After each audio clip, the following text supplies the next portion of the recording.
لا تخليها ما أخليها لا تخليها وحصليها. بسم الله الرحمن الرحيم. إن الحمد لله نحمده ونستعينه ونستغفره ونعوذ بالله من شرور أنفسنا ومن سيئات أعمالنا. من يهده الله فلا مضل له ومن يضلله فلا هادي له، وأشهد أن لا إله إلا الله وحده لا شريك له، وأشهد أن محمدا عبده ورسوله. يا أيها الذين آمنوا اتقوا الله حق تقاته ولا تموتن إلا وأنتم مسلمون. يا أيها الناس اتقوا ربكم الذي خلقكم من نفس واحدة وخلق منها زوجها وبث منهما رجالا كثيرا والنساء، واتقوا الله الذي تساءلون به والأرحام إن الله كان عليكم رقيبا. أما بعد، kelmadeenani waxa ay ku saabsan tahay almuxaafadatu cala asalawaat, ilaalinta la ilaaliyo salaadaha. waa laga yaabaa dadka qaarkood inay isweydiiyaan salaada waabaynu tukanaa maxaa galay, ama waabaynu ku dadaalnaa. laakiin kolka aynu kelmadda dhammayno kadib ayaa waxay noo muuqan doontaa insha allahu sidaynu u tukanna iyo siday salafuna saalix u tukan jireen inay kala duwan yihin, ama aan idhaahna se u ilaaliyaan salaada iyo sideenna in farqi u dhaxeeyo waxna inagu sii yihiin baynu garan doonaa. marka hore haadihi alcibaada, cibaadadan salaadu waa cibaado qadiima, cibaadooyinka aan cusbayna horreeyo weeyaan. waxaa weeye shaciiratun mushtarakatun bayna aladyaani asamaawiya, waa cibaado ay wadaagaan diimaha samaawiga ah oo mid waliba salaad bay lahayd. laa yucrafu diinun bigayri salaa, diin aan salaad lahayn diin saxa ma aha, lamana yaqaano. cibaadadani derajo weyn bay ku leedahay salaadu diinteenna islaamka dhexdeeda, waayo waa camuudu diin, tiirku ku taagan yahay islaamku wey. ciddii salaada ilaalisay diintiiba ilaalisay, ciddii salaada ilaalin weydayna diintii way dumisay. haadihi alcibaada waa miftaaxu ljanna wa khayru alacmaal wa awalu maa yuxaasabu bihi alcabd, waa furihii jannada, waana camalada tii ugu khayr badnayd, waana waxa u horeeya miisaankiiyo muhiimadda ay leedahay daraaddeed ilaahay maalinta qiyaamaha addoommaha uu xisaabin doono. asalaatu fi lqur'aan maca alambiyaa, salaada iyo bal sida uu qur-aanku uga warramay ee ugu qiimeeyey ambiyadii ilaahay iyo awliyadii naga horreeya saalixiinta ahaa. waxaad arkaysaa mid walba wuxuu ku xusan yahay salaada ambiyada mid kastoo ka midi, oo marka ilaahay uu xusayo taariikhdiisii qiimaha badnayd iyo sharaftii uu lahaa iyo dadaalkiisa, ilaahay waxa uu ku xusayaa nebiga ambiyada ka mid ah salaada. nebi ibraahim baa ilaahay uu ka warramay oo ducaysanaya, waa khaliil uraxmaan. kolkaasaa wuxuu leeyahy rabbi ijcalnii muqiima asalaati wa min duriyatii rabbanaa wataqabal ducaa. ilaahay ow aniga iyo ubadkaygaba waxaad naga dhigtaa kuwii salaadaada oogi lahaa, tukan lahaa keliya maaha, laakiin salaadaa si qurux badan oo dhammaystiran u tukan lahaa. ilaahayow ducada naga aqbal, ilaahu ducadayda iga aqbal buu leeyahy. marka taariikhdii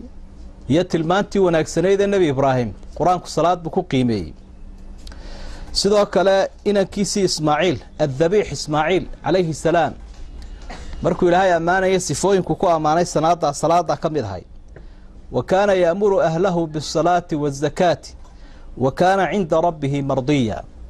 ehelkiisa waxa uu amri jiray salaada iyo sakada, ilaahay miduu ka raalli yahay buu ahaa.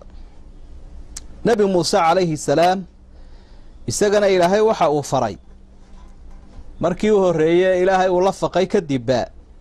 bacda saacaati alwaxy, markii loo waxyoodayba waxa ilaahay uu farayba salaada.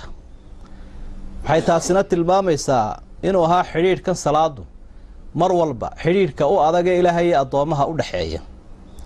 وأنا اخترتك فاستمع لما يوحى إنني أنا الله لا إله إلا أنا فاعبدني وأقم الصلاة لذكري إلهي بأوحى أولي وانكو دورتي وحي جايقنا دقيسو إن كلي جاي هين أقوى عابد وأقم الصلاة لذكري صلاة دنا سيادي حصوصة صلاة دنا أوك أما مر ولا ذي حصوصة تبا أما صلاة حصوصة تبا حصوصتي إلهي بقى صلاة دي أدونكو أنت وإلهي وتكنيو إلهي بحصوصيه كل هدي وسكد هي صلاة دنا أدون إلهي إلا ويوي إسقى نبي موسى نبي هارون ولا الكيه يجنا إلهي وحى وفري بر هدي عدو جيل جبت بادية بلايد بدن كهي وحيابها إلهي وقوم هاد قياننا نقطع عبادة الصلاة ما هاد نقين أدون أن إلهي وتكنين مرك إلهي بايدي كبت بادية نبكي الشركي عدوجة استاد رادد إلهي عابده وتكذا أن تبوأ لقومكما بمصر بيوتا واجعلوا بيوتكم قبلة وأقيموا الصلاة هذا بدي بدتشين قلبا إلهي ولا مصر دقا كريه نروح أكدقة المساجده هي قبلة ميرشي لو تيسل لها كسميست marka oo horeeya qorshaha guriga la sabaynayo waa in salaada iyo masjidka iyo musalluhu meel caan ah oo la garanayo noqdaa marka ilaahay wuxuu aqiimu salaah salaadana ooga sidaasay saalixiintu ahaayeeno quraanku wuxuu amaanay awliyada ilaahay ubadkooda inay ku tarbiyeen jireen هذه العبادة عبادة صلاة لقمان الحكيم نكي لورن جرى قيمها بدنابا إلهي وكورما وحوري سقوينا كيسي وانينيا يا بني أقم الصلاة وأمر بالمعروف وانهى عن المنكر واصبر على ما أصابك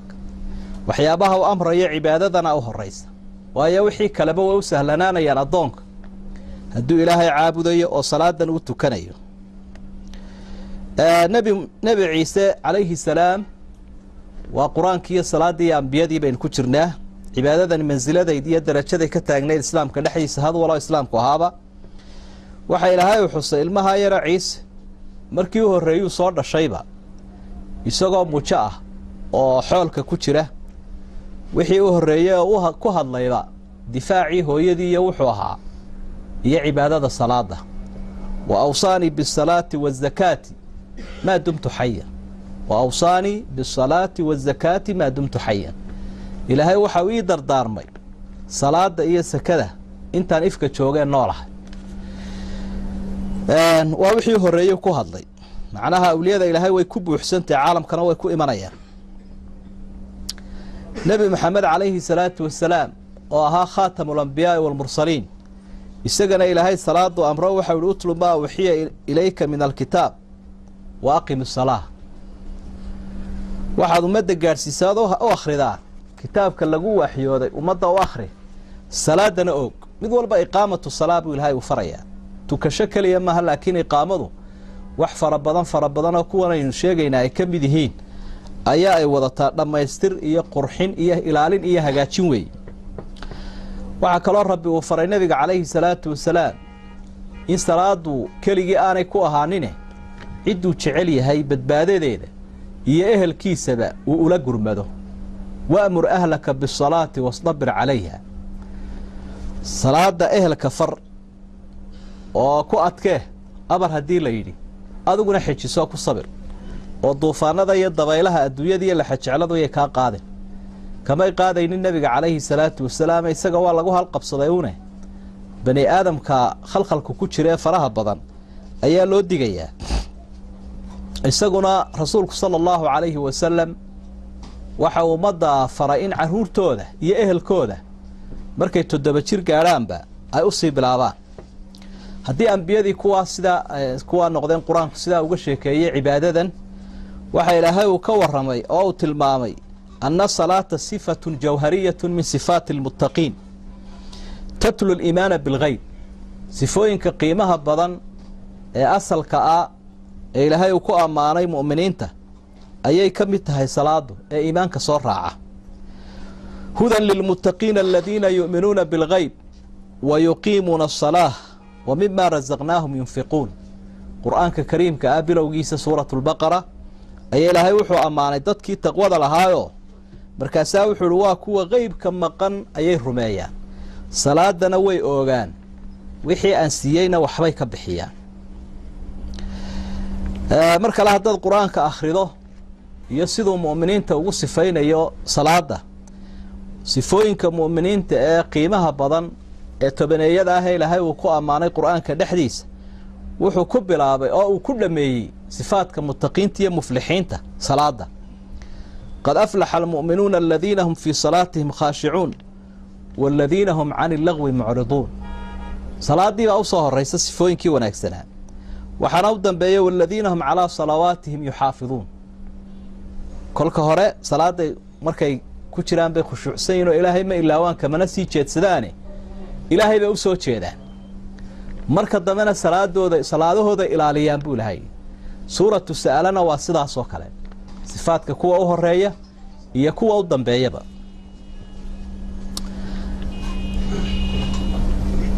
salaadu qiimaha ay leedahay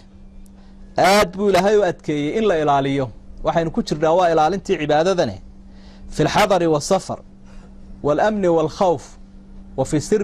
fi silmi waalxarb xaalad walaynu ku jirnaba ma la dhaafin salaada oo cibaadooyinka kale mar walba ilaalinteedu way kasii baacdheertay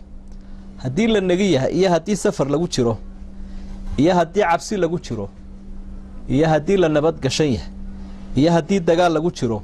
mar walba ilaahay addoommaha wuxuu faray inay ilaaliyaan salaada xaafiduu cala asalawaati waasalaati alwusطaa waquumuu lilaahi qaanitiin fain khiftum farijaalan aw rukbaanan ummadoo dhan buu ilaahay la hadlo wuxuu ihi salaada ilaaliya weliba salaada dhexe oo subaxa lagu tilmaamay ee casarka lagu xusay salaatulwusطaa casarka raajixa inay tahay ilaahayna isu taaga idinkoo ilaahay adeecaya haddii aad cabsataanba hadaynina oo waa la cabsadayoo ama waa la baqdayoo dagaal baa dhacay oo waa la qaxay oo waa la kala yaacay madaafiic baa dhacaysa waxaasi ma jiro fa rijaalan aw rukbaanan weliba adigoo kii gabanaya aan ahayna kii dagaalamayay ah ayaa ilaahay uu leeyahay salaadii ilaaliyo hadayni dee sirta ku jirtaana waxa weeye xaaladaha xasaasiga ah ayaa salaada loogu baahi badan yahay inuu ilaahay kugu gargaaro kugu garab galo kullu daalika wuxuu tusinayaa mansilada iyo darajada cibaadadani ay leedahay cibaadada la dhaafi waayo iyadoo madaafiicda aad aragta ee insaanka marka iyo hubka marka insaanka lagu furo dadka qaarkood naxdinta daraaddeed calooshu ay soconayso ayaa haddana la yidhi wad oo sida aad karta u tuko waxa ilaahay uu ugu digay bilweyli waalhalaaki liman yudayicuhaa cidda salaada dayacda intaa loo ilaalinayo qayb ka mida dayacda ama iska daysaba ilaahay uma turine inuu halaagi doonaabuu u yaboohay faweylu lilmusalliina aladiina hum can salaatihim saahuun weyl baan u yaboohay baa ilahay uhi salaada kuwa ka tegey ee salaadoodii iska dhaafay ilaawey fakhalafa min bacdihim khalfun adaacu salaata watabacuu shahawaati fasawfa yalqowna gayan ummadaha iyo ambiyadaa saalixiinta ee qur-aanku aada uga soo warramay waxaa ka dambeeyey kuwa dadxuna khalf ayaa ka dambeeyey kuwaasoo ceebaha ay lahaayeen waxa u caansan adaacu salaa salaadii bay lumiyeen salaada waxyaabaha u sabab noqda inuu qofku ka tagu lumiyana waxaa ka mid a watabacu shahawaat baahiyahoodii iyo rabitaankoodii bay iska raaceen rabitaanka sheekada rabitaanka shaqada rabitaanka hamadda ka cunada ka ciyaarta rabitaanadii nooca ahaa ayay iska raaceenoo kadibna waxay noqdeen kuwa dadxuna ilaahayna wuxuu u yaboohay fasawfa yalqowna gayan qayigaas waxaa lagu tilmaamay meel aada u ciqaab badan oo naarta dhexdeeda inay tahay qur-aanku haddii intaasoo aayadood aynu soo aragnay ilaalinta salaada ummadda inuu ku abaabulay waxaynu eegaynaa axaadiidta rasuulka sala allahu calayhi wasalam oo ah shayga kabaya ama fasiraya ee lagu fahmayo ilaahay waxyigiisa iyo qur-aanka iyadoo axaadiidtuba waxay tahay nebigu calayhi salaatu wasalaam wuxuu qiimayn saaray bal dadka wax badan baa dhaafe eh qofkay salaadu dhaafto xaaladiisu caynkay la mid tahay markaa rasuulku waxau ihi man faatatu salaatun fakaannamaa wutira min ahlihi wa maalihi qofka hal salaaday ka tagto iska daa wax ka badanoo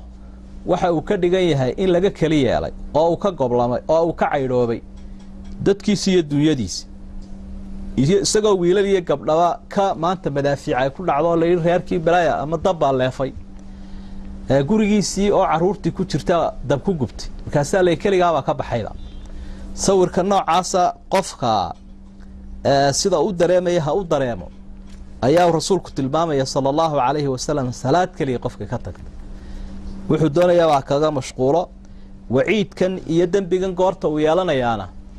waa idaa lam yakun lahu cudur markaanu cudurdaar sharciya lahayn hadduu cudurdaar sharciya leeyahay qofka ma dambaabo oo shareecadeena way ka fududaysay fakayfa biman faatatu salawaatu kulluha maxaad u malaynaysaa qofka salaadihii oo dhami ay dhaafeen dee waa isagoo adduunyadii waayay wax ka sii daranba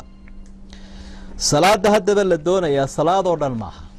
laakiin salaadaas hiya alatii ta'khudu xaqaha من التأمل والخشية واستحضار عظمة المعبود وتذكير الإنسان بربه العلي الذي خلق فسوى صلاة النبي حصي عليه الصلاة والسلام آداب تيضا وإن أمر يا وحوي يا إلا إلاليه صلاة الدرين سنتهاي إنه لهي كهر تاقيه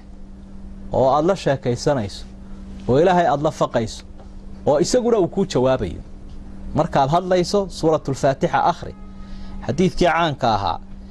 markuu adoonku hadlaba ilaahayna uu jawaabay salaada qiimaha badan waa taas qalbigiisu qofka uu soo jeedo marka uu taagan yahay khushuucsan yahay khushuuc ay ka muuqanayso al khushuuc wal khudu' midna waa qalbiga midna waa xubnaha xubnihiina waa inay soo jeedaan qalbigiina waa inuu soo jeedo oo labaduba ay diyaar yihiin oo aanu ahayn qalbi xawilan oo meel kale ku maqan waa inaanu ahayn maqana jooga looma baahna ilaahay baa yidhi wa aqimi salaata lidikri dikrigaas waa xusuus alleh qalbigaaga uu ku jira ilaahay oo uu ku weyn yahay waxaa qur-aankuna taasuu xusayoo salaada marka la tukanayo in loo soo jeedo yaa ayuha aladiina aamanuu laa taqrabu asalaata wa antum sukaara xataa taclamuu maa taquuluun ilaahay baa yidhi salaada ha u dhowaanina salaada ha u dhowaanina idinka oo sakhraansan ilaa aad garataan waxaad leedihiin macnaha sakhradda berigii hore dee cabitaanka khamrigu xalaal buu ahaa intii aan la xaaraantinimeyn bay ahayd waa marxaladii labaadee wakhtigiisa la soo yaraynayay markaa ilaa sakhraddaasi ay idinka baxdo oo garataan hadalkiina maqashaan oo qofku isdhegaysto ka horagelina taas macnaheeda dhinaca laga daliishanayaa waxa weeye mar wal oo aad salaada ku jirtaba inaad ismaqlayso faatixada akhriyayso ataxiyaadka ducadaad ilaahay baryaysa subxaana wa tacaala adkaarta naftu way barataa soo jeedka waanay barataa sahwiga haddaad ku dadaasho naftaada maalinba maalinta ka dambaysa inaad ku cadaadiso inay soo jeedood ismaqashood isdhegaysato way baranaysa haddii aad sii jeedka bartana way sii jeesanaysaa oo waxaa laga yaabaa inaad garanba weyda inta ragcadood inaad garanba weyda ragcaddan waxaad ku akhriday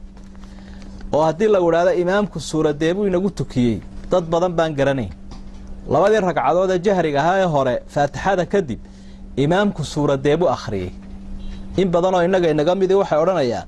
maba xusuusniba muxuu akhriyay ewel midiba ka kaloo weydiinaya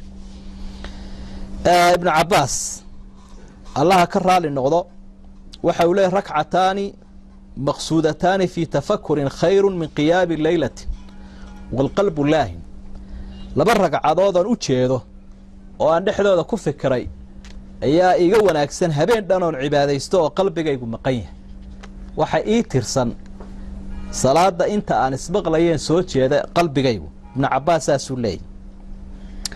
sidaa daraaddeed hunaaka farqun bayna man yaquulu arixnaa bihaa wa arixnaa minhaa dadka qaybina salaada waxay leeyihin arixnaa bihaa siduu nebigu odhan jiray calayhi salaatu wasalaam qofna wuxuu leeyahay arixnaa minhaa inooga raaxeeyo ina dhaafi wayna dhibtaybe oo waynagu cuslayde waar bal inaga rida culays baa ina saarane inaga rida dee nin iska ridaya sida jawaan saaran iyo nin ku raaxaysanaya siduu nebigu lahaa bilaal labadaa farqi baa u dhexeeya dadka tukanaya waa labadaa waa inaga rid iyo inagu raaxee marka keebaad noqonaysaabaa isweydiin leh waxaynu noqonaynaa sidaa nebigu yidhi calayhi salaatu wasalaam qofka odhanaya cibaadada inagu raaxee waa raashinkii qiimaha badnaa dhadhanka lahaa ruuxda qofku marka casuumad lagu sii wada had iyo jeer waxa caana inuu sii dhareerinayo oo sii miliqsanayo oo ilkaha uu sii soofaysanayo marka la yiraahdo loo salaxayo miiska oo farxad uu la sii badbadanayo هذه العبادة markay macna ku sameynayso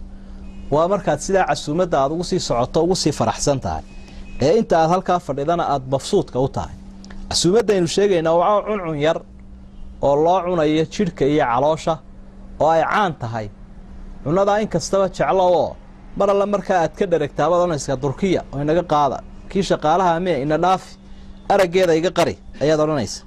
cunadaad ku ordaysaa waa nooca laakiin هذه العبادة iyadu waa cunadii ruuxda oo waxay kaga duwan tahay lagama dhargo dhadhankeedana qofka helaa kaba caajiso dadkii saalixiinta dhadhanka ay cibaadadan u sameeynaysa mid kamid ah ayaa laga waraystay waa ninka la oran jiray caabidka la oran jiray Xaatim al-Asam ayaa la oran jiray salaadiisay dadkii saaxiibadii ahaa aad ula yaabeen sara joogiisa dheer iyo khushuucdiisa iyo dhadhanka uu ku hayo iyo dadka ka duwan yahay baa la dareemay waraysi bay qoliya mikrofon ku dhaweeyay oo waraystay marka waxa yiraahdeen kayfa tuqiimu salaatak salaadaada sideed u tukataa waxa uu atawadda fa usbiqu alwudu qofta marka hore waa weysaystaa weysadana waa dhamaystiraa maqaaladaha salafka aynu ka soo warinayna ee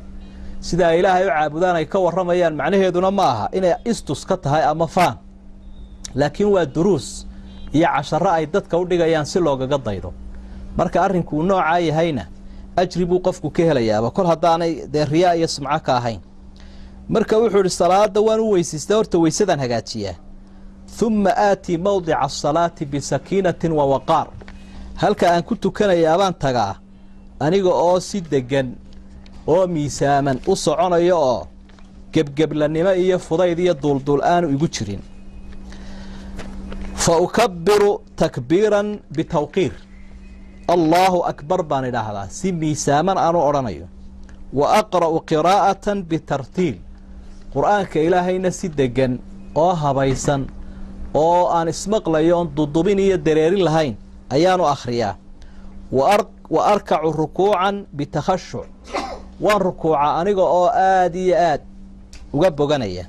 وأسجد سجودا بتذلل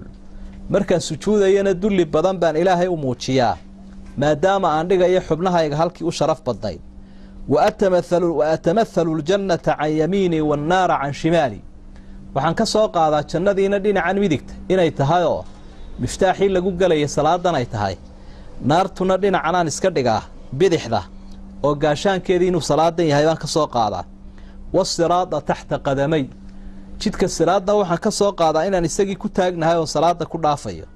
والكعبة بين حاجبي كعبة إلهينا الله وضع إذا سنة دحدودة أيان صورتك السيدان عندها كوها يوكله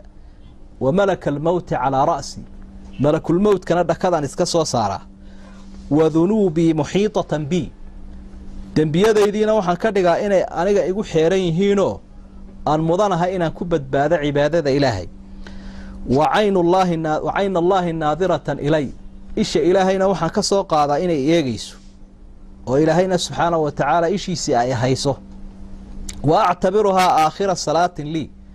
وحانا كسوق هذا صلاة دي يقودن بيسينيت الدنيا دا أيان كسهي قادني وأتبعها الإخلاص ما استطعت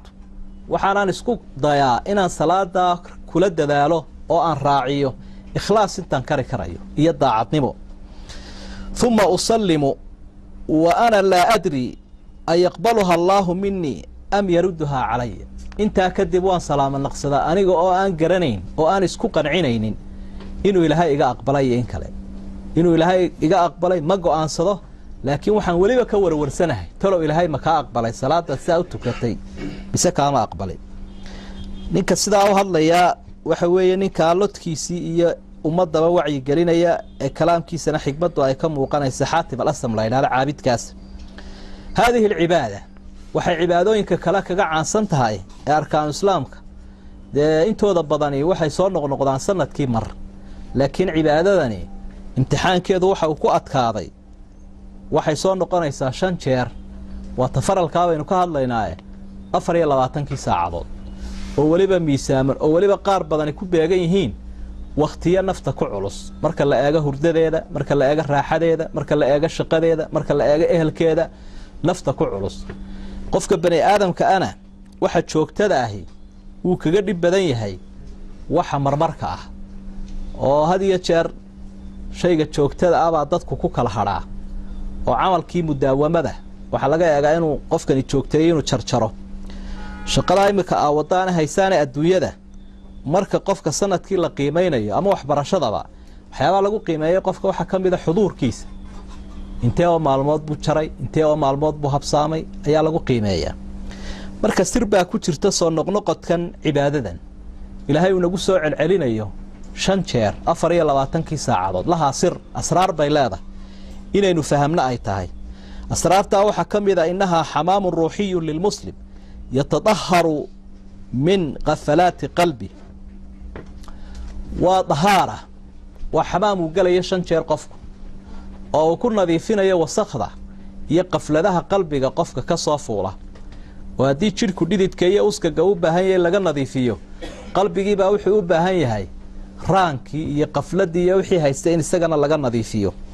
وكالنبي وكحص أي حديث كاركتين عليه الصلاة والسلام إنه قفكو كم كد جاي قف وبكم ما يرانا يشن شير مالين تيبا حمام وجرى يوي حمام كان باهي وين بينه قبنا سينا واستخابين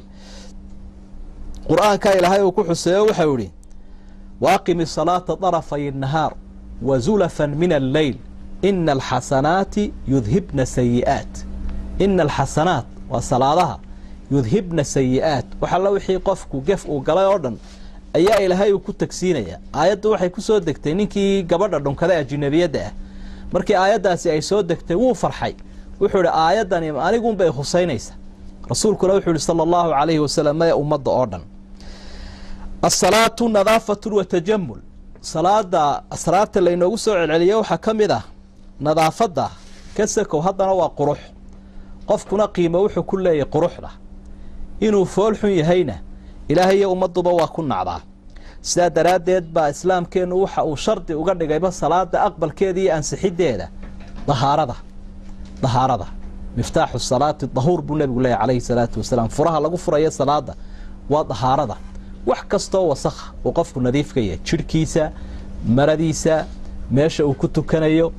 xaydkii nifaaskii jinaabadii waysala'aantii waa qof nadiif ah oo udgoon oo hagaagsan yaa ayuha alladina aamanu idha qumtum ila salati faghsilu wujuhakum aayadii waysada ka waramaysa la masjidun usisa ala taqwa min awwali yawmin ahaqqu an taquma fihi rijalun yuhibbuna an yatadahharu wallahu yuhibbul mudahhirin إلهي بقى وحا أوليه مساجد كالله كعبسي قال لقو أساسي كان رسول كان والله فسره قبانا والله فسره كتوكو وحي إلهي كسببي وحا كتوكا ده رق جعل ظهارة هي نظافته إلهي نظهارة وجعلها سبحانه وتعالى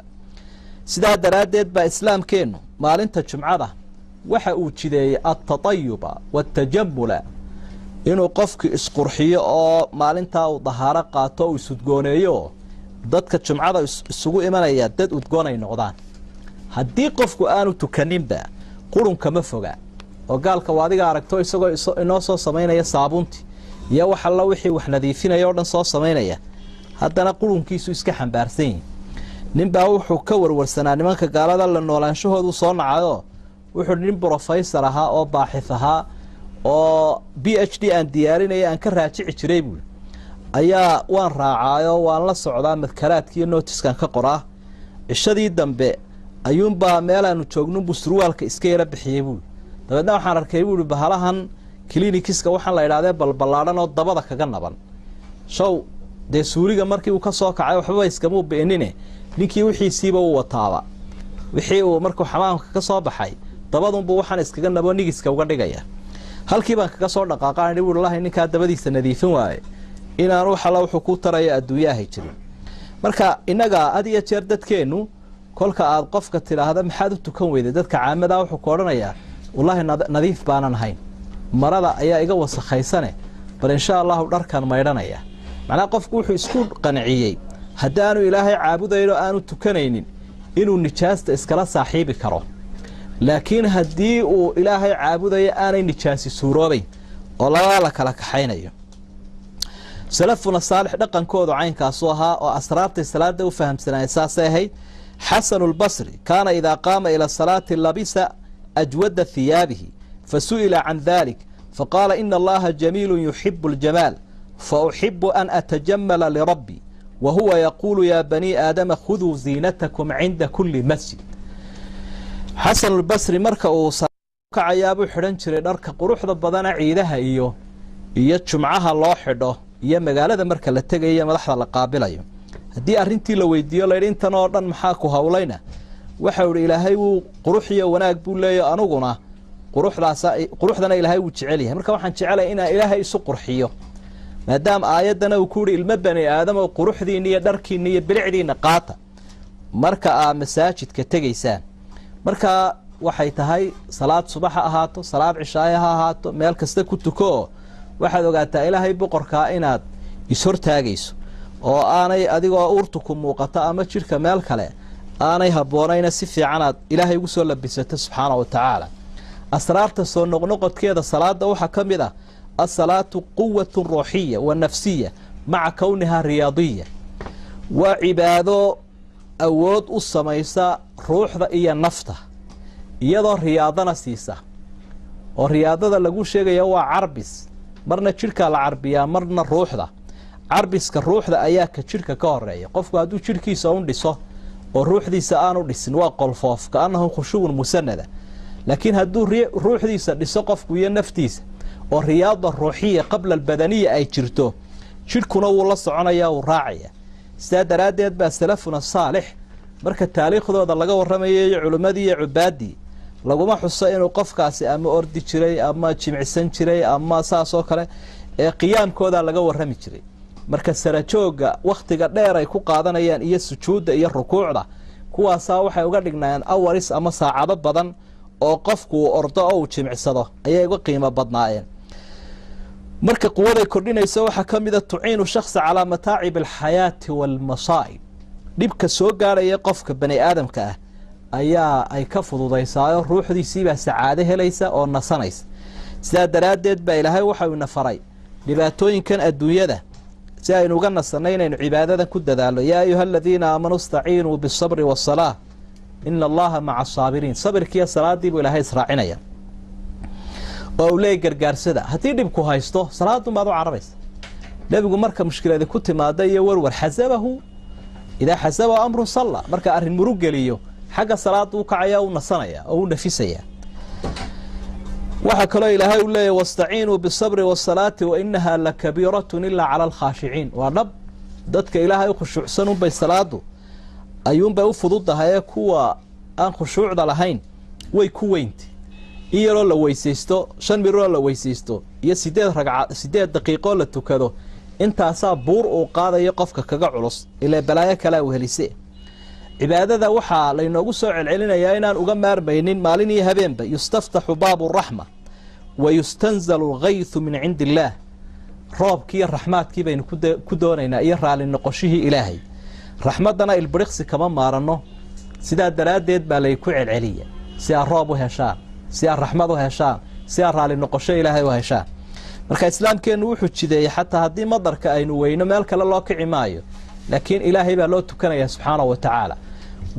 وهو الذي ينزل الغيث من بعد ما قنطوا وينشر رحمته نحريستي سيب لهي سودين يا صوب بدينيا وهو الغني وهو الولي الحميد عبادتنا وقوة خلقية وأول أخلاقات إنسان كنا فريا لباتنك الساعات دون أخلاق ذا كرسنا آد بوجبهية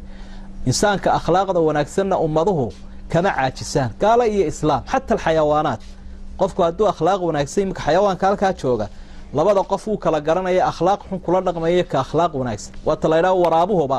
kayda ka daabu xaqiisa u caraba idan haday shaqo tahay adduunyo iyo haday shaqo aakhirad tahay muaamalati ma'a naas intaanu ilaahay la dhaqankiisa la eegin la dhaqanka umada la dhaqmaya akhlaaqda qiimaha badan ee uu ku helayo ugu samrayo waxa kamida salaada waayo adoonku wuxuu dareensan yahay inuu ilaahay eegayo inuu raadaarkii ilaahay hayaabu dareensan yahay marka wuxuu ku dadaalayaa qofkani cala almawaaciid wal mawaaqiit waqti buu ilaalinayaa qof qofka waqtigaa salaada ilaalinaya shaqooyinka iyo ballamaha uu ummadda la leeyahay ma jarayo mar hadduu mucaamaladii khaaliqa hagaajiyey oo ballan mubarmaj baa laga dhigay xayaatadiisi noloshu kama maaranto qofku inuu barnaamij leeyahay hawaysan oo qorshe uu leeyahay oo saacadihiisa iyo waqtigiisu tirsan yahay waxyaabaha ugu cajiibsana salaadu ay noo ilaalinayso waxa ka mid ah barnaamijka waqtigaaga markaa qofkii hadduu ilaaliyo sunnayaashii iyo faralkii iyo adaankii iyo intoo dhanba shaqooyinkiisii waxba ka dayicmi maayaan oo waa ka habeenkii 4 habeenimuu soo kacay salaatuleylkiibuu qur-aankii ku tukaday salaadii baa la aadaamo sunniibuu tukaday subaxiibuu raaciyey horay buu ka shaqo tegey shaqadii markuu dhammeeyey duhurkiibuu ku xigsiiyey hadduu qadeeyo wacas saasay isugu wada rakibantay idan marka akhlaaqiyaadka ugu qiimaha badan waxaa ka mid ah la ilaalinayo mawaaciida akhlaaqda wanaagsan qur-aanku waxa uu tilmaamay inay insaanka ku yar tahay haddii uu bilaa salaad yahay hadduu aanu cibaado lahayn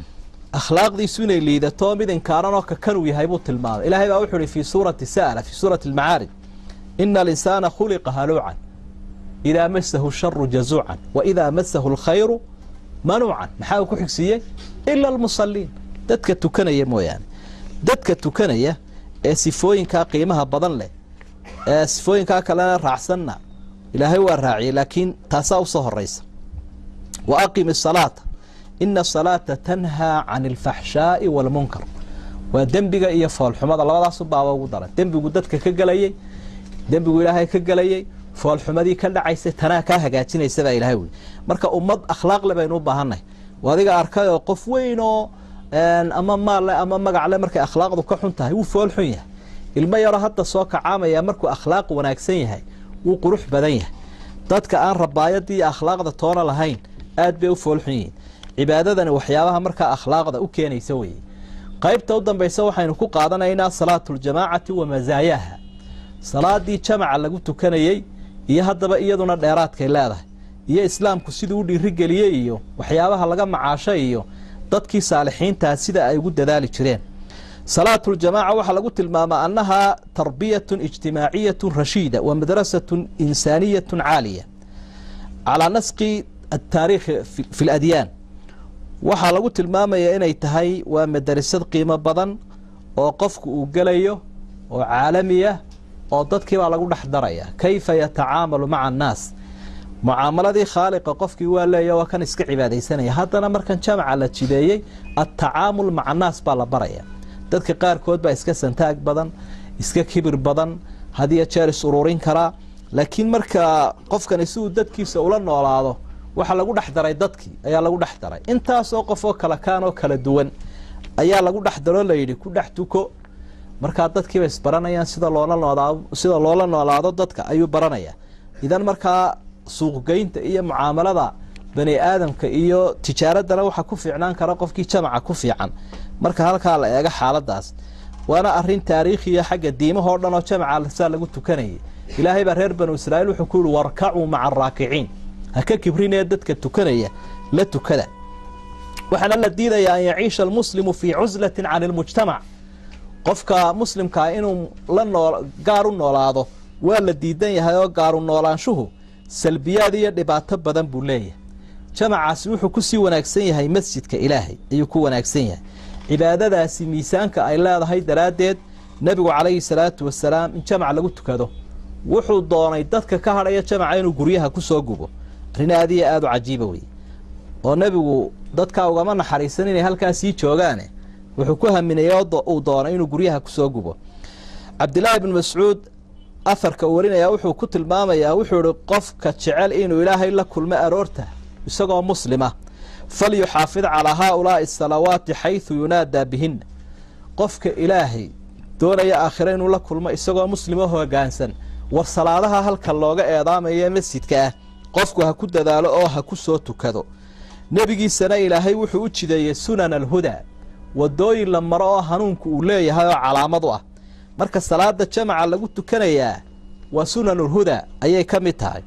haddaa guryihiinna ku tukataan siduu qofkan mutakhallifka ahay samaynaya munaafiq ahay buu idhi la taragtum sunnata nebiyikum sunnihii nebigiinna waa ka tegaysaan calayhi salaatu wasalaam jamacan lagu tukanayaa waa tarbiyatun caskariya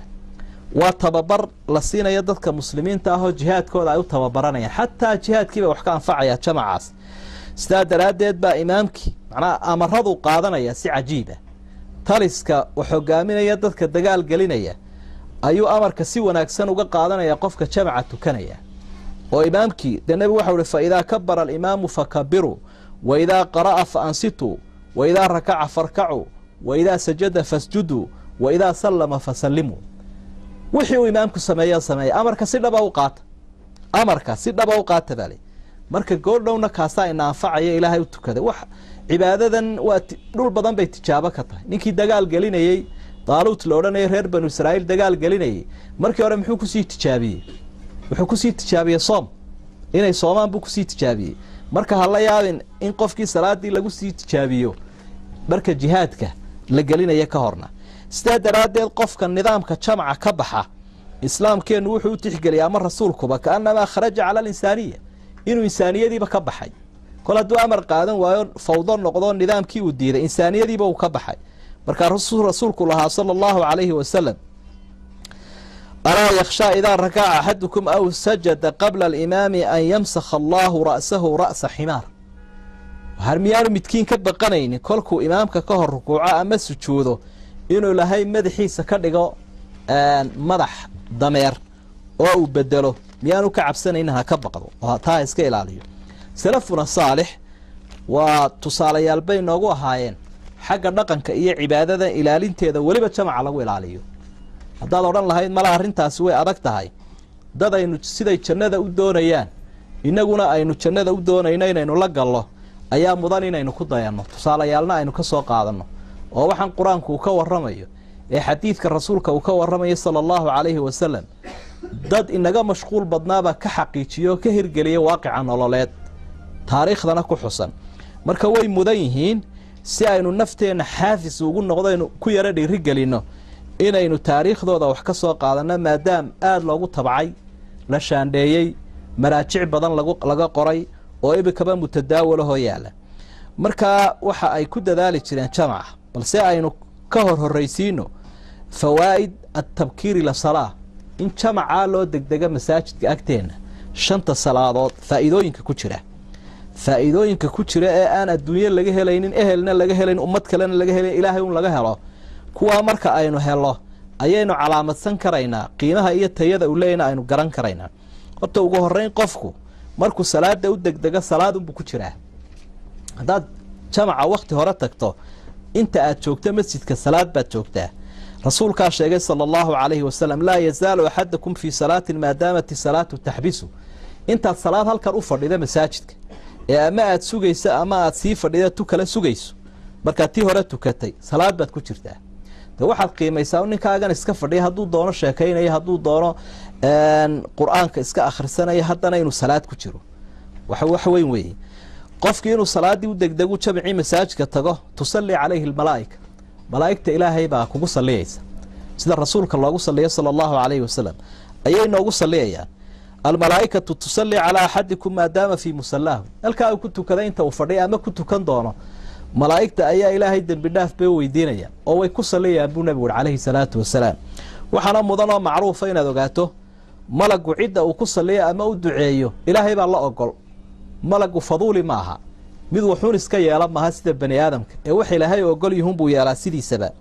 inaynu jamaca hore u tagno waa sababun fi rafci darajaati wa mahwi dhunuub waa dambina waa lagaaga ridayaa darajana waa lagugu dalacayaa bal ka soo qaad shaqadan adduunyada oo la yiri waxa la wixii deyn lagu lahaana waa la dhaafaya in burburana akoonka shirkadu kugu guraysa rag badan baa marqaan dhulka u dhici lahaa rasuulku wuxuu leeyahay sallallahu alayhi wasallam ala adullukum ma yajma'u Allahu bihi al-khataaya wa yarfa'u bihi ad-darajaat war wuxuu ilaahay dambigana ku dhaafa darajooyinkana kor ugu qaada ma idin sheegaa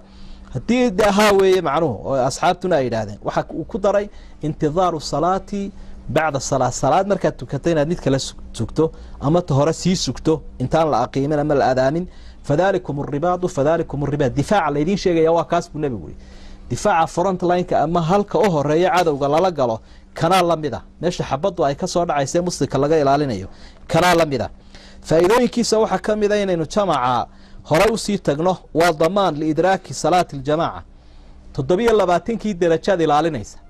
macnaa nin 7 maalmood tukaday baad u dhigantaa marka 7 maalmood salaadahood baad sii ilaashanaysa oo dee kaa lumi lahaa ilaan isku mid maaha tii kelida iyo tan iyo 7 darajo isleeyihiin faa'iidooyinka waxaa ka mid ah takbiiratul ihraam baad ku gaaraysa wama adraaka ma takbiiratul ihraam takbiiratul ihraamna maxaad ka taqaana in imaamka marka u horeeyaba lala xidho waa arinka ay ku mitidi jireen salafuna saalix wuxuu nabigu yiri calayhi salaatu wasalaam man salla 40 yawma fi jamaaca yudriku takbiirata al-ula kutiba lahu bara'atan bara'atun min an-nar wa bara'atun min an-nifaq hadithka tirmidhi baa wariyay war hasan qofka 40 maalmood imaamka la xidha salaada Allahu akbar raaciya laba shay baa ayaa loo qoraa inuu bari ka yahay oo uu ka hufan yahay naarta iyo nifaaqa macnaha naarna ilaahay bari buu ka dhigaa oo waa ka badbaadiyaa munaafiqnimana wuu ka badbaadiyaa macnaha waa cudurkii cuslaa ee naarta keenayay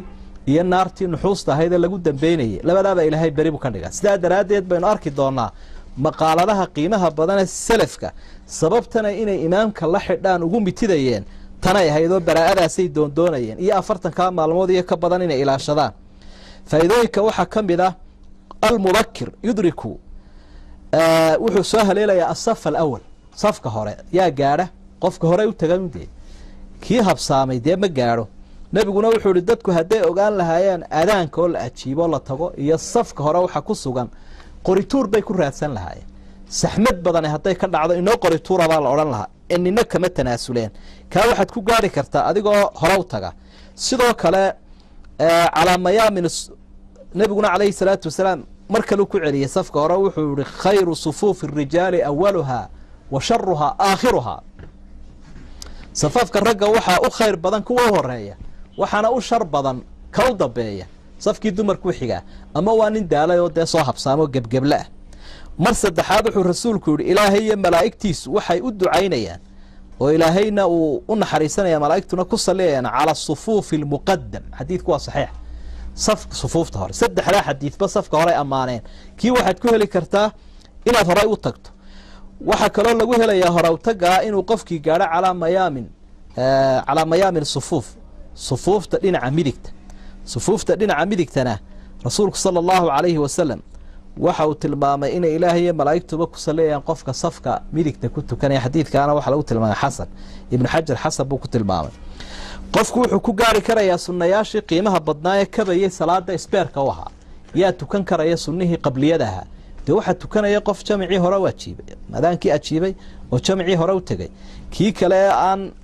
adaanka ajiibin dee sunni hore uu ka shubay cisho walba sunnaha hore uu dhaafaya dee la mid noqon maayo ninka kaydka rawaatibta ah ee qabliyada horeeya dhigaya labadaas way kala tegayaan qofka had iyo jeer cibaadada hore u tegaya waxay taasi tusinaysaa inuu qalbigiisu ku xidhan yahay masjidka oo meherada aanu ku xidhnayn qalbigu inuu meherada ku xidhnaado waxa ka muhiimsan inuu masjidka ku xidhan yahay ka meherada ku xidhan lama amaanin laakiin qalbiga masjidka ku xidhan waa la ammaanay xadiidkeebuu nabigu ku ammaanay calayhi salaatu wasalaam xadiidkii sheegaya maxay 7 yudhiluhum allahu fii dhilli yowma laa dhilla ilaa dhillu waxaa ka mid ahaa rajulun qalbuhu mucallaqun bilmasjid idaa kharaja minhu xataa yacuuda ilayh waa nin qalbigiisuba masaajidkuu ku xidhan yahayoo marka uu ka maqan yahayna xataa aada noqotid buu leeyahy markaad masjidka inagu aynu ku jirno waxaanu leenahay meherada aad ku carartida dhaqsa u bax laakiin kani waa cagsigii oo intuu meherada joogo xataa yacuuda ilayh wuxuu ku fikiraya aad ku noqotid tanaa tan bereeriya meheradaa ku meelgaadh ee masjidku ku meelgaadh maaha saynu u shaqayno cagsigeed qofkan salaada u degdegaya marka u horeeya faa'iidada ku jirtaa waxa weeye tamakanu min adducaa'i bayna aladaani waaliqaama waqtiyada ducada la aqbalay fursadaha waxaa ka mid a adaankii iyo aqiimidda dhexdooda yaa helaya wakhtigaa inuu ducaysto qofkii markii la adaamay joogay ee sugaya aqiimiddana labadaba hadday ku dhaafeen fursadaas bal walba way ku dhaafaysa wuu kaa dheeraynaya waanu kaa jaanis badan yahay qofka adaankii joogay ee adaankii aqiimidda dhexdooda ducaysanaya ilaa waa min alawqaati almustajaabati adducaa ducooda la aqbale sidoo kale adkaar asabaaxi walmasaa wuu haleelayaa qofkaas waktigii adaankuu joogaa inta adaankii aqiimidda udhaxaysa rubuca ama 20 ama 15 mir ayuu akhriyaya adkaarti kitaabkiisu ka akhriyaya ama xifdigu ka akhriyaya adkaartii badbaadada sababta u ahayd subaxdii iyo galabtii la akhriyay sidoo kale mid uu nabigu ka digay calayhi salaatu wasalaam ayuu ka badbaadaya qofka jamaca marka la adaamo taga midkaasina muxuu ahaa degdeg oo rasuulku amar buu bixiyo waxa uu calaykum bisakiinati wal waqaar war marka salaada imanaysa deganaada oo si habaysan oo waqaarni ilaahay baad ku socotaa adoo hinraagay ilaahayna soo taagta maayo neeftuuraye edab daraa ku jirtee waxa weeye si degan ilaahay soo hortaago oo amarkaas uu qaadanaya oo rasuulka uu ka qaadanaya sallallahu alayhi wasallam waxaynu intaasi raacin lahayn u gudbi lahayn waqtiga inta yar inoo hadhay suwar xirsi salafi ala tabkiir ila salat bas sida salafuna saalix ugu degdegi jireen salaada taas waa nusuustii baahay iyo faa'iidada ku jirta 12 faa'iido aynu sheegnay oo inaad jamac xagga hore ka tagto adaanka ka hore ma adaanka ba ajiibta faa'iidooyin ku jira 12 baynu ka soo xusnay suuradaha iyo tilmaamaha ay lahaayeen baynu qaar ka qaadanayna ninka la oran jiray Rabiica ibn Yazid ragan waa muhaddisiintii iyo qolada hadiya jeer aclaamta waa buuraha waaweyn ku sugan taariikhda kutubu taariikh wa taraajim marka mid waliba tarjumadiisu waqti dheer bay qaadanaysa saadaradeed baynu magacyadooda ayuun baynu ku dhaafaynaa ربيعة بن يزيد نك لورن جري وحو لي ما أذن المؤذن لصلاة الظهر منذ 40 سنة إلا وأنا في المسجد إلا أن أكون مريضا أو مسافرا سير أعلام النبلاء بالذهاب كسر نقليا أفرتن كان سنة إن دافيب مؤذن كوحو أدامي يؤون أنا مساجد كدحت هاجن أنا جوا مساجد كمركز ساعة كانوا صابر كن جري أيو أدامي مؤذن كبا و40 سنة أدو أنت تشرت 40 ما تشرت isagu markaa 40 kaas wuu record garaysayn ilaa baraa'ataankiibu ilaashanaya ilaa de inaan bukoon soo kici waayay mooyaan ama dalka ka maqan oo musaafir hay mooyaan macnaha 10 iyo duruus lagu dayda si ay u noqoto dad oo anfaca sida nusuustu ay anfacaysa ayay uga jeedaan markay sheegayaan Yahya ibn Ma'in saaxiibkii Yahya ibn Sa'id al-Qattan buu ka warinaya waa shuyuukhdii sheekhaynka isaguna waxa uu leeyahay imaamka Yahya ibn Sa'id la oran jiray لم يفوته الزوال إلا في المسجد 40 سنة نكا وانو في رصدا 40 سنة زوالكو مساجدكم بوغو غلي جري زوالكو waa maxay waa waqtigan duhurku salaadu ay gasho waa waqtiga aadaanka ka horeeya kolka hore aadaan buu ninka hore sheegay laakiin kan wuxuu ku leeyahay Yahya ibn Sa'id waxa uu aadaanku u gali jirayba ama zawaalku u gali jiray isagoo masaajidka jooga hadda hawl badanna way wadaanoo teena ka badan ogow hadaad oran lay malaha waa qoladii masaajidka uu la soo lignaa fadhiyay ma qaaraday isaga gudbi jireen adduunyadana way ka shaqayn jireen muallafaadka aragtay taariikhiga ee maraajicda oo ragii qoray way ee aad ka u mashquulsanaa laakiin jadwalkay tani ugu jirtay waxa uu leeyahay Saciid ibn Musayyib ma faatat li takbiratu al-ula منذ 50 سنة وما نظرت في قفا رجل في الصلاة من 50 صلاة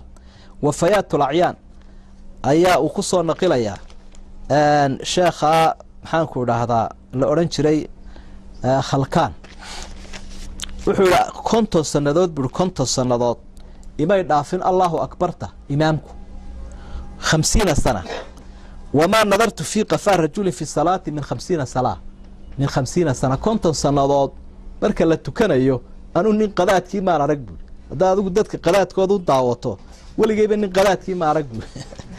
qadaadku waa maxay muxuu uga jeedaa desafala walka hadaad gasho qof gidaar baad arkaysa de qadaad laakiin hadaad xagga dambe waligaa ku tukato qadaadka dadku ma adeegaysa iyo isxoqidooda iyo rafaadkooda taasaad salaataha baad ka qaadayso Waki' ibn Jarrah waxa weeye sheekhi weynaa ama intaynaan dhaafin ibn Sa'd marka la Saciid ibn Musayyib waxa uu ka soo naqilayaa uu yiri ma sami'tu ta'dhinan fi ahli منذ 30 سنة صدن سنة ما المقل أذان أنا حافظ إذا شوجه عليه ضوء محي حافظ أنا شوجه ما لا أذان ما بين ما لا قيمة بين نقول نرانا وحن عيالك ورئيسنا مئة قيمة ولي مساجك تشارك أين ورئيسنا يسوي كلية أنا حافظ شوجه صدن كان سنة ضوء تجي ولي أذان ما المقل حافظ وكم مقيم أذانك بلدتك إن سكوت شنة دونين وحن مقالة حكمة كسوجان مراجع سكوت شنة ندونين jannada baadi doonayeen ay tooshka ku ileynayeen hadda inana waynu doonayna barabna inaynu naar ku hadhno nacuudu billaah marabna inaynu cidla istaagno oo aynu noqon asxaabul araf iyo kuwa ka sii liita laakiin waxaynu rabnaa jannada xagga hore inaynu ka galno ilaahayna siiyo Waki' ibn Jarrah sheekhi محانكو هذا شافعي وحوليه كان الأعمش وأعمش سليمان بن مهران محدث كي لورين شروي انت بعد ذكبوها لكن هدنا دي عبادة هلك وكتاغين أرضي ذو تربيين أرضي جيس كان قريبا وحول كان الأعمش قريبا من 70 سنة لم تفت التكبيرة الأولى تذكرة الحفاظ أيو ذهبي كسور نقلة يا سجن تاريخ ديس معناه وحوليه هاي تضبات سنضاد نكي لورين شري أعمش إن بيوله كما يتقين الله أكبر تأوه الرئيسة إنا ما يدافن الله أكبر تأوه لو سرت إلا هاي تهورين أصو أرقنا ابن السماعة وحولي مكثت 40 سنة لم تفطني التكبيرة الأولى إلا يوم ماتت أمي سير أعلام النبالة بكسون نقلية ابن السماعة يساقنا محدثين تواها وحولي أفرتن سنة الله أكبر تأوه الرئيسة أنا ما يدافن مالنتي إسلامتو دمتون بيدافت مالنتي هوية دمتي مالنتي أسينا وارد بؤاسيو هو معذور maxaa keenayay taa isticdaad bay lahaayeen salaada ka hor ayay soo diyaar garoobi jireen markaad doonayso shay inaad la bilowdo waa inaad hore u timaadaa Soomaa muxaadaradana markaad diidayso inay ku dhaafto 10 mirir iyo 5 mirir ma soo habsaamaysid laakiin adoo rubuc sii fadhiya ayaa wixii aad jeceshahay imika ciyaaraha goormay dadku sii fadhiistaan de goortay tigirka sii goostaan meeshuba ay sii buuxiyaan waa ciyaartoon dhaweyba Soomaa marka kaana lahum isticdaad salaada ka hor bay isticdaad sameyn jireen waxa uu leeyahay asxaabigii Cadi ibn Xaatim la oran jiray ma jaa waqtu salaati illa wa ana ilayha bil ashwaq wama dakhala waqtu salaatin qad illa wa ana biha musta'id waxa uu leeyahay salaada waqtigeedu wuxuu soo gali jiray anigoo ashwaaq waa maxay waa shawq waa ishqiga anigoo u halqataagayo kolba qoraxda bidhaaminayo kolba wixii lagu garanayay salaada si eegaya waqti uu gali jiray sidan loo sugo wixii la jecel yahay Soomaa waqtiga salaadu wuxuu gali jiray anigoo musta'ida diyaara waxba iga maqnayn waxaan soo qaadanayaa aanu jirinba xaafid adhahabi mar kale waxa uu ka xusay asxaabiga waxa uu ma qiimati salaatu mundu aslamtu illa wa ana ala wudu waligeed ba salaad lama aqiimin buuri intii aan islaamay anoo weyse qaba mooyaan mar wala tukanayaba waanan ka hor sii weysiistaa Sufyaan ibn Uyayna waxa uu leeyahay inna min tawqir salati an taati qabla al-iqama war salaada ilaahay weyneynteeda waxa kamid ah qiimida ka hor inaad timaado oo imaamka la xirato sunnaha tukato salaada ilaahay maad weyneynin hadaad habsaanto waqtiga dhaafta buu leeyahay Ibrahim ibn Maymun al-Marwazi waxa uu ahaa ahad du'aat al-muhaddithin min al-thiqat ayu kamid aha Ataa ibn Abi Rabah ardaydiisii buu ahaa waxa uu ahaa hadaad oran lahayd aniga qalinkiiyo computerkii wallahi waxa saaba way fiila isku sii xidhan way hadaad oran lahayd ninkani kaana yacmal aw mihnatu siyaqa waxa uu ahaa tumaal ayuu ninkan muhaddithka caanka la oran jiray Ibrahim ibn Maymun tumaal buu ahaa waliba tumaalistan daqiiqa ah ee dahabka iyo bahasha lacagta iyo waxa loo fiirsanaya la tumo ayuu ahaa waxa ابن معين ليه أو كورنا يا يحيى ابن معين كان إذا رفع المدرقة فسمع النداء لم يردها يسقط بها يركر قاضي أدو أذانك الله أكبر مؤذن كل هذا كما علين تريمبا سلاسم بو تراو لقاتياهم معناها برتا الله أكبر أي أوجا شابو كتشوتيا أو كلقاتيا وحا ديرنا يا سفيان بن عيينة وشيخي وينا شيوخنا صحيحين كأد وأركيسي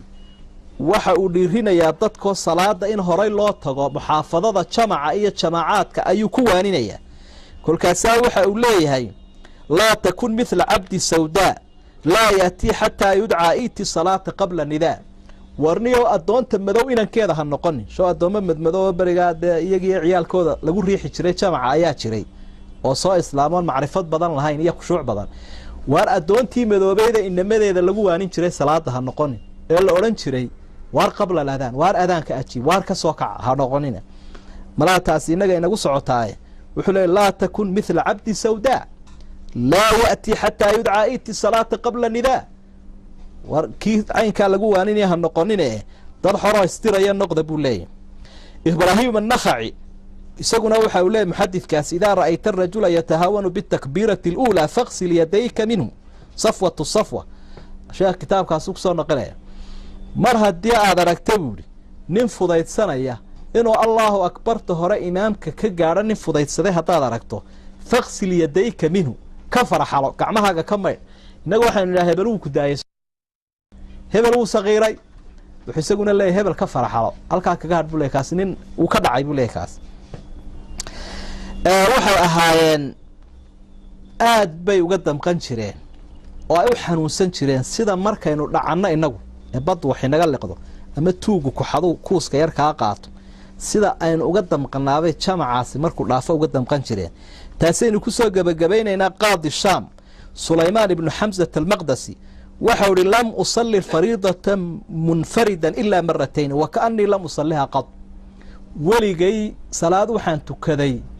anoo keli a 2 jeer ayaan tukaday labadii jeereen kelida tukaday wuxuunan ka soo qaaday buuri inaanan tukanoo layga aqbalinba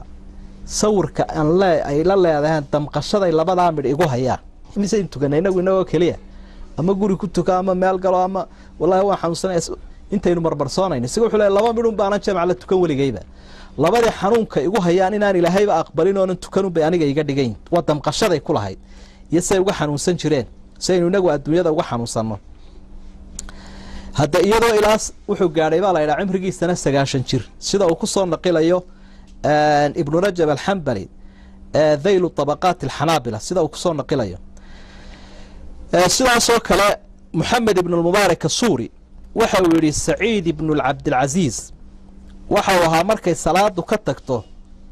baka wuu ooyi jiray mar haddii jamcuba dhaafo adigu ka waran ma baroorana goormaad baroranaysa ilaahay qofku goortuu ooyaa waxa weeye maxay marka ama islaantiisu dhimato ama aabihii iyo hooyadii dhinto ama adduunyo badan uu waayo markaasuu ilmo rabax ka siiya laakiin ninkaa hadday dhacdaba mabay dhici jireen inuu hal jamac dhaafo waa la aamusiinaya waar iska aamus baa khayr allah ku siiya nin weyn baa tahay gadaal baad ka helaya tadkirat ulxufaad buu kusoo naqilayaa dahabi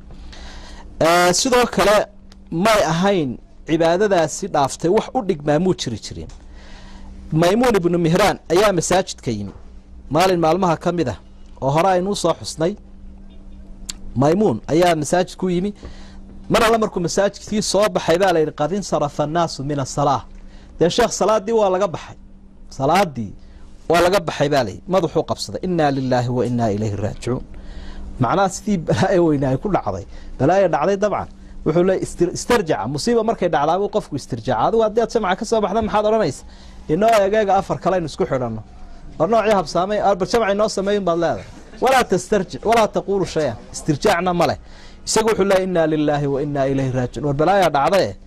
kolkaasaa wuxuu yihi la fadlu haadihi salaati axabu ilaya min wilaayati ciraaq mukaashafatu lquluub buu ghazaali kusoo naqilaya marka uu ka waramayo arinta zuhdigiiyo raqaa'iq waxa uu leeyahay wallaahi aniga jamacaa fadligiisa madaxtinimada ciraaq ee maanta rag wada baadi doonayo walla aniga taasaa iga qiimo badan si uu dadka wuxuu tusa markay istirjaaciisii la yaabeen ciraaqoo dee markaa barwaaqo ah oo lagu tartamaya buu leeyahay madaxtinimadeeda aniga waxa iga qiimo badan inaan jamacaa ka qayb galo ayaa iga qiimo badan buu leeyahay sidoo kale yuunus ibnu cabdilaahi waxa uu leeyahay maxaa igu dhacay tadiicu lii dajaaja faajidu lahaa wa tafuutuni salaatu falaa ajidu laha warnimada markay digaagada iga lunto waan xanaaqaa buuri laakiin marka jamci dhaafo ma xanaaqo wallaahi maanta waan isgaran lahay kolka wax iga lumaan waan xanaaqaa laakiin kolka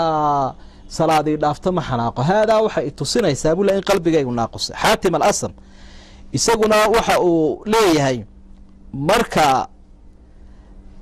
jamcii uu dhaafay buuri jamcii baa maalin maalmaha ka mida dhaafay nin qura ayaa itacsiyadeeyey buuri abu isxaaq albukhaari la yidhaahdo cazaani waxdahu keligiiba ay tacsiyeeyey maxay inta kale iga aamuseenay tacsiyen waan balaada igu dhacday wallaahi haddii adduunya ay inankaygu hadduu dhintay buuri maanta kaana yucazina 10,000 nafar 10,000 oo qof baa tacsiyeyn lahaa laakiin sheekhaasoo quraa maanta iga tacsiyeeyey jamcii waxay arrintaasi tusinaysaa buuri lianna musiibata dunya ahwanu cinda annaas min musiibati diin waxa meesha ka dhacday buuri musiibada xagga diinta ayaa dadka kala sahlan buuri musiibada adduunyada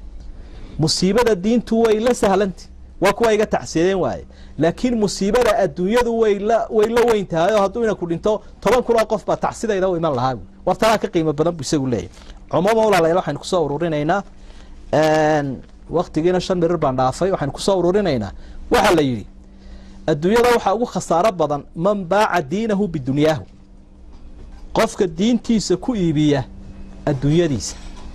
ee diinta aynu ka waramayna asalkeeda kaga mashquula adduunyadiisa waxa ka sii daran baa lay man baaca diinahu bidunya ghayrihi adduunya ninka la leeyahay qofka diintiisa ku iibsada idan shaqaalaatihiina dee kol haddii madaxdii idin waaninaysaba sharkadda ciddii lahayd iyo mas-uuliyiinteeda idinku waaninayaan adduunyo cid kale leedahay dee ha siisanina maxay diintiina laa tabiicuu diinakum bidunya alghayr idan taasaynu kusoo ururinaynaa waxaynu kusoo ururinaynaa inaad fursad haysataan qofka maanta waddankiisii jooga ee shaqadiisii haysta ee lagu waaninaya ama loo sheegaya ama loo sahlaya ama loo sakhiraya inuu ilaahay caabudo subxaanahu wa tacaala kubaddaa loo sallaxaya qiimaha badan waa fursad aada u qaaliyo aanay helin walaalaheenna baasaboorka kacas ee bidhaansanaysaan jeebka ku sida ee ka imanaya debadaha qurbaha mid waliba markaan u tagno waxay u badanayna weydiinayaan kambanigiibaa ii diiday jamicii iyo jamcayaashii waan la gabadaa salaadii iyo soonka maxaan yeelaa ma shaqadan ka tagaa mise salaadii iyo soonka faariq weyn baa inoo dhexeeya masjidkii baa kula jaara shaqadii biilkaagii waxa weeyaan wax ilaahay loogu mahadnaqa subxaanahu wa tacaala inaynu ilaashanaynu ku dadaalana ay tahay duunyadaadii iyo diintaadii hadduu ilaahay isu kaa waafajiyey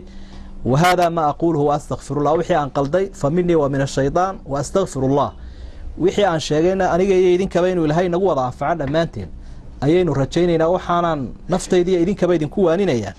وحي نشيقني يون نقوني وحدقهم كويرا راحيستاني ظهر كوحلا نقن قليو كبلامين ونقضه وصلى الله على نبينا محمد وآله وصحبه وسلم والآن الشيخ محمد ميسانك حسنات بلايها وقدروا إننا الله ينوافقه صلاة اللي نقدون هل كان مرنا وكافية كلا ديري مين جينا لقمة كذبة مقالة أنا ونوبنا مركان كنا في السؤال اللي نوصل ديبي وقت ينوى كوبي هاي سؤالات تربضا وأنسكب لها أنكرنا ما فيها سؤال ولكن نقول رأيوحي نسوي دي حبتين شقاء عن هايو والله آدامو وأن السلاحظو سير وشقاء ورهك عضا إضافان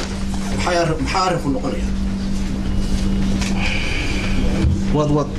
انت هو الاخر ساعه نو بكارسي اوريا وحو هدي شقه حيو oo shaqada aan ku hadlo aadaanka ragcada ay dhaafaa xaalku muxuu noqonayaa ku xiga wuxuu yiri sidee baan u ilaalinayaa khushuucda oo isaga ilaalinayaa waxyaabaha qalbiga ku soo dhacaya ee salaada dhexdeeda ninka ku xiga wuxuu yiri ma banaan tahay inaan cirada madoobeeyaa ninka ku xiga wuxuu yiri salaada haddii aan maydho ma weysiisanayaa maydhiga kadib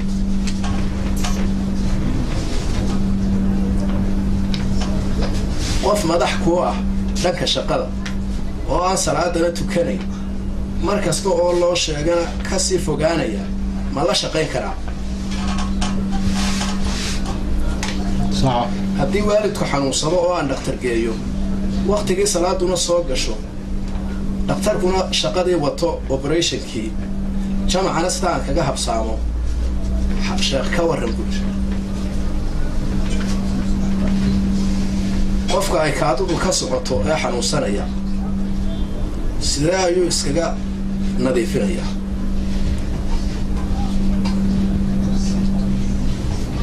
qofka kaadi ka gaadho surwaalka hoose ma qiyaas ayuu ku nadiifinayaa mise wuu iska bedelayaa surwaalka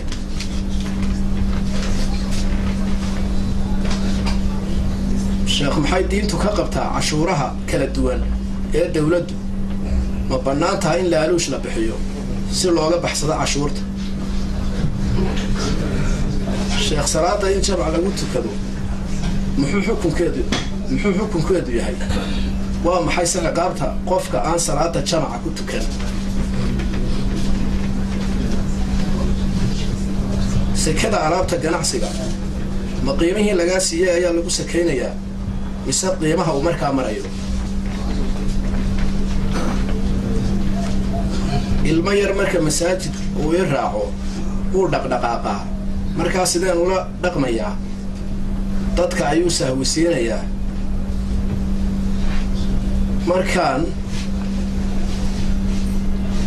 marka qasri ii xidhan yahay laba salaadood aan israacinayo tii dambe haddii aan gaadho meeshii aan u socday gurigaygii maxaa yeelayaa qofka bilaabo salaada isaga oo aan qaan gaadhin ajri ma leeyahay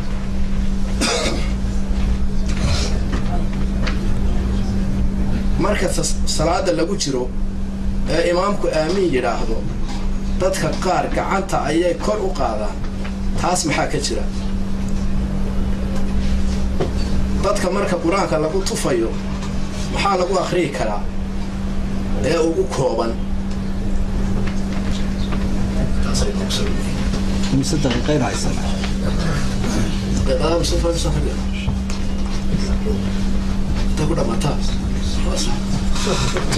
سؤالات وي 17 سؤالات دي waa soo koobkoobi doonaa 6 daqiiqo inuu ka dhigo ama 7 way shaqada ma sii wadi karaa iyadoo salaadii la adaamay ama la qiimay damra taa muxaadarada ka jawaabtayba muxaadarada inta kaga jawaabnayo ina salaadii la sii wada shaqo la wadaynin dawada xaraam ba xukunkeedu waa xaraam way da xukunka xaga dameen ku sheegi doona way khushuucda salaada inuu qofku salaada khushuuco waa la bartaabayn marka aad goobta tagto meeshaad ku tukanaysa iyo ciidaad la tukanayso to wanaad xulataa oo masaajid laga buuqay qaylo badan waxyaabo badan leh ma fiicnaa meesha ay khushuucda ku saacidayso iyo dooranaysa marka khushuucda waa la bartaa maalinta ka dambaysa saad nafta u cadaadinayso waad la keenaysa masaladani way ka baxsantay iyadu timo la madoobeeya mawduuceena way ka baxsantay dhowr su'aalood baa ku jira madoobeyntu waa xaraan laakiin inuu qofkii casaan ka dhigo ama bunni ka dhigo labadaas la ogoliyay imka bunnigaasaan marsanaanagu imaanaan madoobeyn waxa weeyaan alxinaa wal katan labadaas la sheegay xinna waa casaan katankuna waa madow waa xinna balaag hawi labada la isku daraya brown bay imanayaan brownkaas qofku markuu joogo meesha harka ah ama uu durugsan yahay madow buu muuqanaya qoraxda markuu istaagana brownkiisa muuqanaya kaasa macruuf oo la sharxaya la isticmaalaya weysada iyo mayrigu way isdhex galayaan ida hasala al-akbar dakhala al-asghar ki weyna mayriga hadii la helay ki yaraana uu dhex galay qofka mas'uulka ah ee taariikh salaadka waan filaynaa halkiinan joogin saan ka rajaynaye ma lala shaqayn karaa ma waa horta waani isku dayna jamacaa ku darto oo hadii faqri haya wuxuu yara dhiibo bal si uu macuudi haddaad si dhaba ula saaxiibto waa laga yaabaa ninka inaad hanuuniso marka horeysa qofka laba tuuro lagama tago laakiin waa la daaweeyaa waa la cilaajiyaa haddaad ka quusatana intuu adiga kaa kaxayn la iskaga tag salaada iyo waalidka haddii xaaladu aanay adkayn oo aad jamaca iyo iswaafajin karto dhakhtarka waalidku jooga iswaafaji hadday iswaafaqi waayaanna waa cudurdaarada looga tegi karo jamacu cudurdaaruu leeyahay badan oo kutubta macruuf ku ah marka waalid il daran ama sakaraada adigoo haya cudurdaar waad u heli kartaa kaadida qofka ka soconaysa daa'imul xadadka la yiraahdo ama neefta ama saxarada ama dhiiga waxaas haday qofka si joogta uga soconayaan salaad walba waa inuu u weysaysto meeshana waa inuu iskaga xidho qashinku ka soo baxayo si aanay jirka iyo marada u gaarin marka wixii ka yimaada intuu salaada ku jira dhibaato male qofku hadii dhigiska nijaasi ay kaga baado ama dharkiisa ku nasiibi ma jirayso ku nasiibiya halkaas ka soo qaad socon mayse wada mayd dacma yariibuka ila ma la yariibuka wixii ku shaki galinaya iska ilaali cashuurta iyo laaluushka taas waa baab ballaaran laaluushkuna ma banaana cashuurtuna ma banaana haddaanay ummadda dib ugu noqonaynin oo la cunayo xukumka jamaacadu 3 qowl baa maaragtay 4 qowl weeye waa sunne iyo waa faral iyo waa fardul ayn iyo salaad fardul ayn aanay salaadu la'aanti ansaxaynin buu qolada ugu shaysa ugu culus waxa weeye waa fardul ayn qof kasta lagu leeyahay salaaduna ma ansaxaysoba jamac la'aantiiba hadii jamac agtaada lagu tukanayo qowlka ku soo xigaa waxa weeyaan waa fardul ayn laakiin salaadu la'aanti way ansixi karaysaa sunna muakkadana waa lagu sheegay qowlka marka adiladu ayidaysa waxa weeye qof wal oo marka ragga kamidaba fardul ayn bay ku to'aan cudurdaar lahayn laakiin salaadu la-aantii way ansaxaysa. idan markaa haddii uu ka tago qofku xaaraan buu ku dhacay waana lagu ciqaabaya. waa kaa nebiguba tamaniyey inuu gubo oo uu ciqaabo. alaabta baac mushtariga marka la sakeynayo la qiimeynayo qiimahay maanta maraysaa lagu qiimeynaya, kii lagu soo iibsaday laguma qiimeynayo. waa mas'alo culimada agtooda mutafaqa. ilmaha yari marka uu masaajidka yimaado waa la keeni karaa kol haddaanu mumayis ahayn, sidii nebiguba inantiisii yarayda umaama ee awowga u ahaa uu madaxa tunka ugu sitay, laakiin waa in gacanta lagu hayaa si aanay dadka u tashuushin waswaas ugu ridin. ilmaha waa in gacanta lagu hayaa. qasriga iyo aadaabtiisa, qasri iyo jamci waxaad xaq u leedahay intaanad gurigaaga iman. marka salaadii aad iyadoo joogto gurigaaga timid dee waad dhammaystiraysa. haddii imika aad duhurkii dhexda soo socoto ka soo socoto jidka oo aad isleedahay casarka gurigaad gaadhaysa, duhurkuun qasriyo casarka sug haddaanad ka warwarsanayn oo casarku ku dhaafayo. kol haddaad isleedahay qoraxdu way dheerto magaaladii baad gaadhaysaa, magaalada la sugo ku dhammaystir. ilmaha yari ma leeyahay markuu tukanayo ajri? rasuulka sala allahu calayhi wasalam gabadh baa ilmo yar iyadoo sidata xajkii xajatulwadaac ayay tidhi alihaadaa xajun yaa rasuul allah? qaala nacam walaki ajrun. ilmahaasi xaj miyuu leeyahay? haa wuu leeyahay, adiguna ajri baad leedahay. marka ilmaha yarna ajri buu leeyahay, accountkiisa ilaahay ugu sii guraya oo kayd buu sii dhigaya, kii geeyeyna ajri buu leeyahay. labada gacmood miyaa kor loo qaadayaa goorma salaada dhexdeeda miyahay? aamiinta haa maya. fi salaa laa turfacu aydi. gacmaha marka salaada dhexdeeda aamiin la leeyahay, gacmuhu salaada 4 meeloodunbaa kor loo qaadaa, allahu akbar la yidhaahdo aynu garanayno, laakiin aamiinta kor looma qaadayo. qofku marka uu buko ee qur-aanka lagu akhriyaya intee lagu akhriyaya? inta ugu yar baa ku filan. niman baa faatixada ku akhriyay nin buko oo ilaahay ku caafiyo 30 ariya soo kaxaysta. marka sidii caamada ha u fikirin. caamadu haddaanad qur-aan dheer oo 6 fuudhiya bara ku akhriyin way ka shakiyayaa. haddaad imika qulhuwallaha ugu tufto ama faatixadoo kaliya wuxuu odhanayaa sheekh yaro kordhi aad ugu akhri aad. marka qur-aanka intiisa yar iyo intiisa badaniba waa isku fil. 7 daqiiqo waan ka yareeyaan filaya. وهذا ما أقول وأستغفر الله. قل معي. إلا صلاتي ما أخليها، هي حياتي ودنيتي